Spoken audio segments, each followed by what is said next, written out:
Hey everybody, Kimberly here, and I cannot wait to share with you those 3 mechanics that White Castle offers players for that 45 to 60 minute strategy game. I know the box says 80 minutes, but it's a lie. This game actually is pretty fast. This video was brought to you by Noble Knight Games. More about them at the end of the video.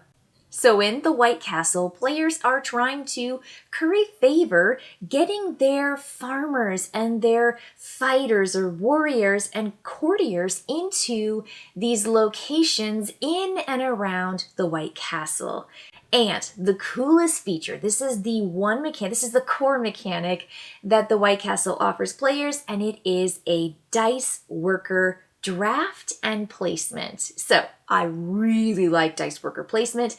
And the cool thing about this is at the start of every round, you're going to get dice. You're going to gather them based on the amount of players you have +1.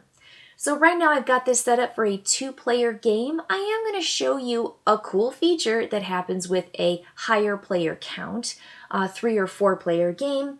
But I've got these dice laid out here. So I rolled them and then I put low, high, and then anything in between. So you'll see here that if it's a 4, you're just going to put the 4 in the middle, 6 on top, 1, 3, 5. So these are the bridges where you're going to be seeing these farmer locations. So the farmers are going to go out here and they are on your player board. There are 5 of each. You've got farmers, you've got those warriors or fighters, and you also have the courtiers. So farmers are going to be going out here where you see that little farmer picture. The warriors are going to go training out here in the training grounds in these 3 spaces. And then your courtiers are going to start here at the base, the entrance, and they're going to go to either the first level in the castle, the second level in the castle, or the top level. And the top level is where really, really good stuff is happening. So players have this board where they've got these little figures, and they're all lined up, covering up spaces that, yes, you better believe, when you uncover, you are going to start getting bigger and better bonuses when you run that. But this is it. This is the dice. The dice are super cool. So on a player's turn, they are simply going to take a die and then place a die. And you can place it anywhere you see the die symbol, or you can place it on your personal player board. And this is just my 1 single player board. I have it set up from the beginning setup, so we get some start resources, we get some start cards and money, and these little daimyo seals. So I take a die and I place it. Now, what does that mean? Let's take this guy. I'm going to take this 6. I've got this die and I'm going to put it out where I see an orange seal. Now that is everywhere. I can put it here, here, here, here, here, down here in one of those spaces, or over here, and the pips do matter. So when you place a die down, you are going to pay the difference if your value is lower than the pip that you see on the board, or if you're in a 3 and 4 player game, you can stack dice. So you're just going to look at the pip value underneath what you want to play, or if it's more than that number, you are going to get that in difference. So I put a 6 on top of a 3. I'm going to come over to the cash pile, and I'm going to take $3. Done. That's fantastic. Now, did I take the lowest value die? I did not. So this die is going to skosh into this spot right here, but you'll see this lantern symbol. Now, if you pick the lowest dice on the bridge, you get to run your lantern, and your lantern actions are going to get bigger and better and more. When you replace these cards here, you're going to put them sideways, and you're going to start getting everything every time you run your lantern. So that is a super cool feature, and it also really benefits the players who are taking the lower value die. Now, high value isn't always what you want, but because you get the difference in money, it does matter, especially when you're generating your beginning resources. So now that I've placed that there, gotten my money, checked for if I did the lowest die on the bridge, I'm going to activate these in whichever order I want, and I get to activate both of these oranges. If I'd gone here, I would just get to do this one. If I'd gone here, I would just get to do this. Here, I would get to do that one. And then here, I would get to do that one. So here, I'm just going to say I get 2 of my resource choice in any combination of rice, metal or iron, and mother of pearl. Those are the three things that you need to do farmers, warriors, and courtiers. So what do I want? I want to make sure I have enough to do a courtier action, which is 2. You'll see down here, if you pay 2, you can move a courtier up 1 level, or 5 to move the same one up 2 levels. You can't divvy up the 2 movement for the 5. So I want to get at least one of those. And then let's see here. If I get one more iron or steel, I can actually go here and do one of those cool warrior actions. Now I have enough rice to cover one of these 3 spaces on the side if I wanted to send a farmer out. So now what I'm going to do is activate this bottom action. That says pay my daimyo seal, and I'm going to do this, which is the train warriors action, which I just said I was really looking forward to doing. So I think what I want to do, I can pay 5 and receive both of these bonuses. I can pay 3 and get one of the major actions to do again as a bonus action. I can do this to gain another orange action. Or I could, and the orange action could be this one or this one, which is actually this skill. So maybe I'll actually do the orange action because it's cheaper. I'll save my iron and I'll maybe get to do something for cheaper value. So I'm going to take one away. I'm going to take my warrior and I'm going to put him in that one space. And now I'm going to do an orange die. I don't have any of those daimyo seals left, so I'm not going to be able to do those, but I could do another one of these, or I could do another one of those, or one of those. Now, if I do this, I can come back here, do it again, come back here, do it again. I could do that 3 times. If you just keep doing it and you have enough iron for it, you can keep activating it. And every one of these warriors in here is going to be multiplied times the courtiers that are inside the castle at the end of the game. So getting those out is great for multiplier. I might actually consider doing that. I'm just going to do that so I pay 1 to do that. When I go there, I activate this. I'm going to do the orange again. And I'm going to do that. I'm going to do it a 3rd time. And then I have no more iron, so when I get to do my orange action for my 3rd one, I'm going to come up here and do this action up here, which I would love to do the bridge action, but I'm not going to be able to do the bridge. The bridge is over here with your farmers. But like I said, I am prepared to do a courtier action.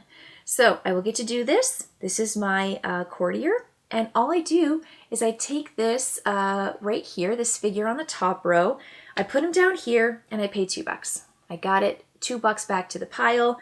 And now if I pay 2 mother of pearl, which I will, I get to move this courtier up to this space, or this space. And at the end of the game, I will receive 3 points.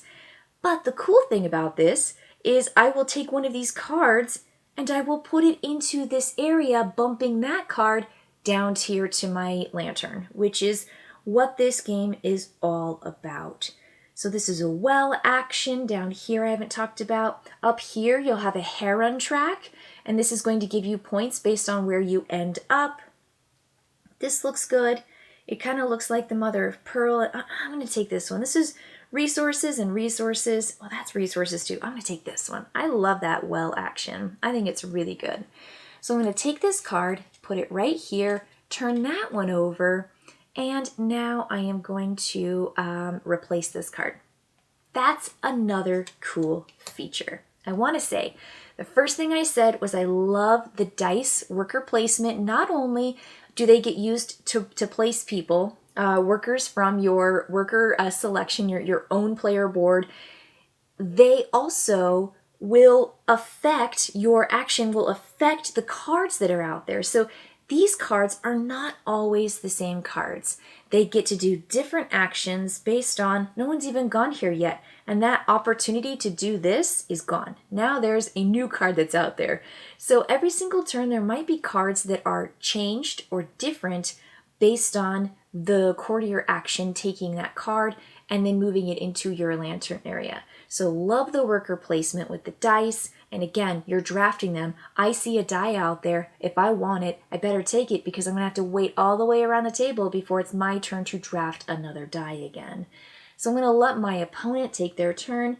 They're going to take a die. Let's say they take this 5 and they place it here. They want to get 2 immediate points. They're going to get on the board in that 2. They're also going to get the well action. So down here, The wild action is taking one of these daimyo seals, get another victory point, which is the red fan, and then take one resource of your choice. It's pretty cool. I mean, that's really, really cool. So they did that particular action, but notice how it didn't have necessarily the chain that I did when I did my warrior, warrior, warrior with the activation of the orange. So that is going to be them. It's going to come back to me. Now, if I want to take one of these dice and place it up on my player board, I get to activate everything in that particular row. So if I wanted to play here, I would need a 6. Well, let's just take this 4 as an example. I'm going to put it on a 6. The difference is lower. I have to pay 2. And then I get to say I get a mother of pearl, a mother of pearl, a mother of pearl. So I'm going to get 3. And then I get a daimyo seal. Really, really big because you can only keep 5 at a time. They're very helpful for doing actions, but they also help you get past these point markers. So when you try to go and you move yourself on one of the heron, which is what I'm going to do right now, I keep going and I get the heron. So now I'm 1 up on that track. If I want to move past this tree, I have to pay 1 of those seals. When I want to go past here into the 6-point victory point range, I have to pay 2. And if I want to get into the higher count for those heron actions, I'm going to have to pay 3. And if I don't, I lose those. I lose that movement. So it's really important to get those seals. So I put the 4 here, paid 2, got my 3 pearls, got my 1, and moved my heron. And that's my turn. So we look at the dice again. My opponent's going to take a die. We're going to place those. I mean, I really love how fast the turns can be, but I also love those kind of domino turns. I love it when you get to do one thing and it lets you do something else and it lets you do something else and you're like, ooh, this is so exciting. So now that I have one of these towers or these lanterns, I might want to take one of the lower dice on my turn and I will activate my my lantern with it.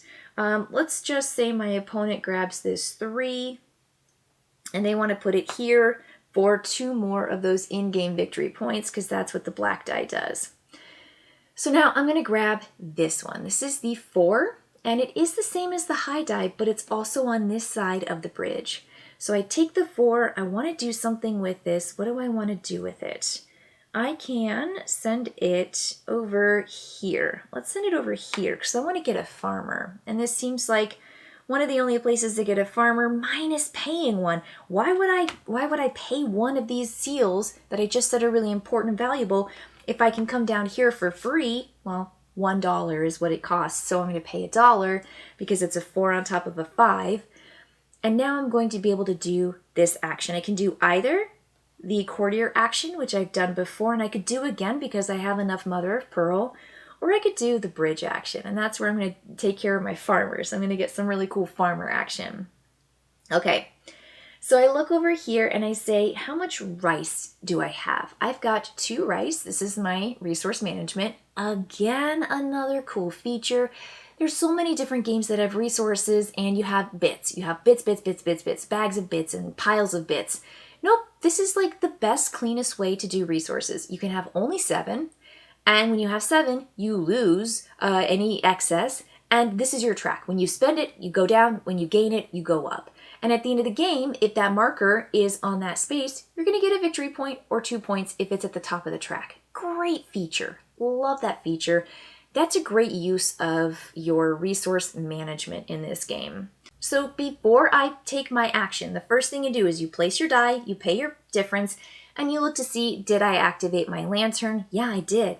So I'm going to look out here and I'm going to move myself up 1 more on that heron track. That is just that constant progress. It's really good to get that, especially for the same value die as the high die. So now that that's done, I come down here and I take a look at this. I say, do I want to pay 1 rice, 2 rice, or 1 rice? And I want to pay and I want to get down here for a very specific reason. I want to guarantee myself another activation for my farmer. So I'm going to pay 1 rice out of my 2 to take my farmer from that space and place them here. Now I'm not allowed to place another farmer in that space. I have 6 farmers, 1 for each of these spaces, and any number of players can go here, much like any number of players can go inside the castle and inside this training yards. So I'm not the only one that can go there, and I can go there multiple times, which is fine. I will just get 1 victory point at the end of the game for this, but what I do get right now is 2 resources of my choice. What 2 resources do I want? Perhaps I can get 2 more of those mother of pearl, and that could give me either 2 of these small movements or 1 massive movement, which, yes, I'm very excited about the courtier action because I have a lot of these guys. I want to get those courtiers up really high, and I want to get some really good multipliers. So that was my bonus 2. That's exciting. Yay. Now, at the end of the round, I'm going to be able to get that again, and I'll tell you why. So my opponent is going to go, and they want to take this guy. Let's take this 4, and they want to place it here, doing the courtier action, and they're going to do that, adding a courtier, doing whatever they want to do. They could come down here. The 4 is equal to a 4, which is better than paying $1 to get the same action. So I think they probably want to do that, especially if they want to do that action. So now it's the end of the turn. You get to do 3 turns per round. So there's 1 round, 2 rounds, 3 rounds, and it's 3, 3, and 3. You simply get to take 9 turns in this game. And it's not a lot. It's not enough turns, but it is. It's just enough turns. I really, really like it. You got to see just how much I got to do on my turn for that whole first round. So at the end, here's what's going to happen. We are going to take a look at who is in the first place here. We're going to rearrange initiative, priority for next round. I get to stay in the lead, and then my opponent is going to stay right back here because they didn't get any of those points. Mind you, my opponent got 5 whole victory points to my none in the first round. So, I mean, they're doing really well. It's just, you know, do you want to go first? Do you want to have that initiative, or do you not want to go first? Getting the dice is pretty important, and so you can really work on that pecking order that way. Smart, clear, love it. I think that's a very, very clean system, and it's a system that makes a lot of sense, and it really incentivizes players to do certain things on their turn to get those heron points. The next thing is you're going to look at the bridges, and if there is a die remaining on the bridge, which there will be 3 dice remaining on the bridges in any combination, wherever they are, you will see, is there a farmer that is directly underneath that bridge? Every farmer, no matter whose farmer it is, will get to activate that bonus again.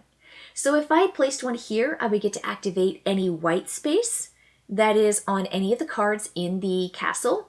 Here says pay $4 and activate any of the die actions. Anything, any of them. I mean, whichever one you see out there.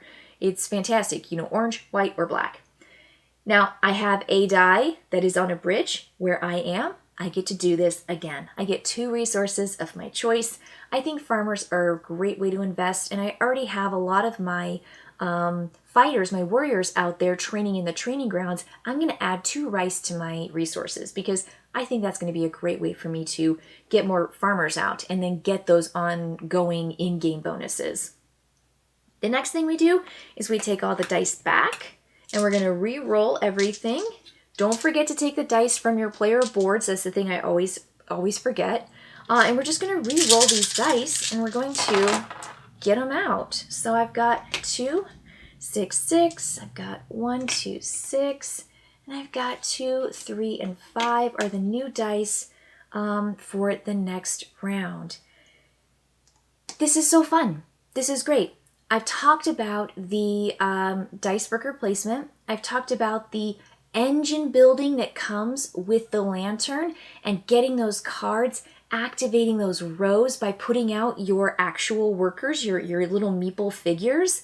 I love the resource management here with that. It is just so clever. I think the initiative track with the heron, not just valuing victory points, but also giving players that first priority in getting those dice. I really like this. There are a variety of those start cards, and there are a lot of cards here that are in the castle that you're going to find a variety of those actions that you get to do. And you also have a variety of these farmer cards. This is just one of many cards that's in the top. Once your courtier reaches the top, they not only get 10 points, you not only get a lantern activation, you also get to put your figure down on one of those 3 spaces, and the first 3 people that go there get those spaces and they get the bonus. Amazing feature. Again, really just want to activate and do everything. The last thing I want to talk about is what happens in a 3 and 4 player game, which is stacking.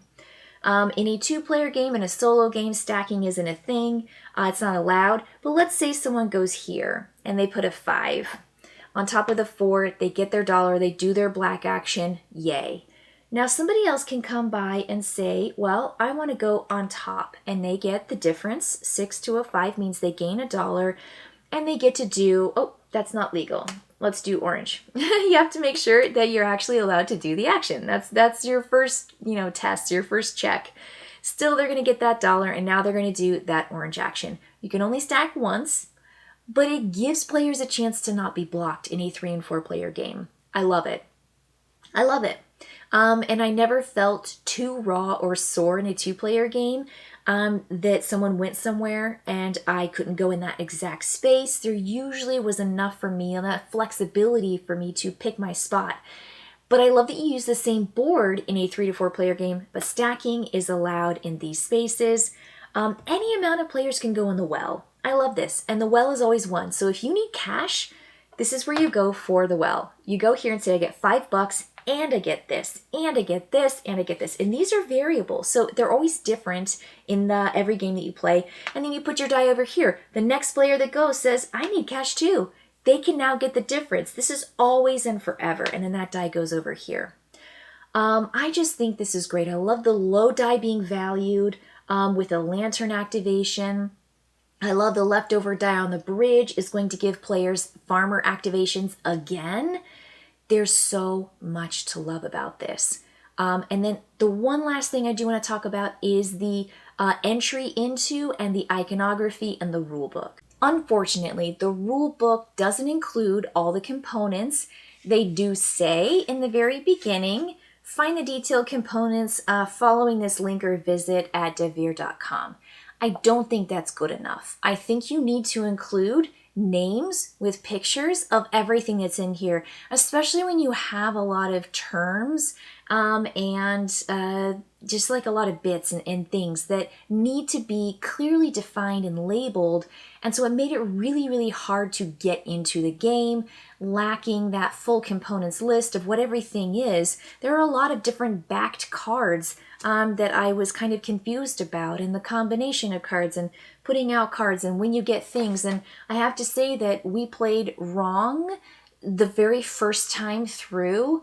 So many things we got wrong, we had to scrap it all and then start over. And rarely does that happen with the first play, that we get so much incorrect based on our both reading of the rule book and had to go and watch a tutorial video because we wanted to make sure that we didn't miss anything. And we had missed more than a couple things. So the clarity in the rule book with the matching images of the actions along with the identification of the components and the names of the pieces and the cards, not necessarily here in the rule book. So that is my biggest critique, is the getting into it was very, very rough and very challenging and put it up against a real steep prejudice from the start with my experience playing it.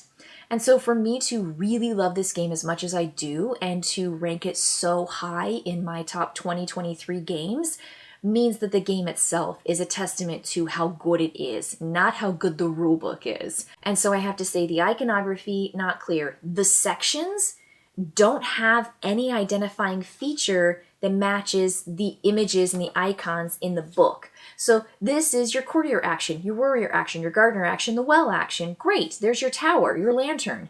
Okay, well, they're not labeled.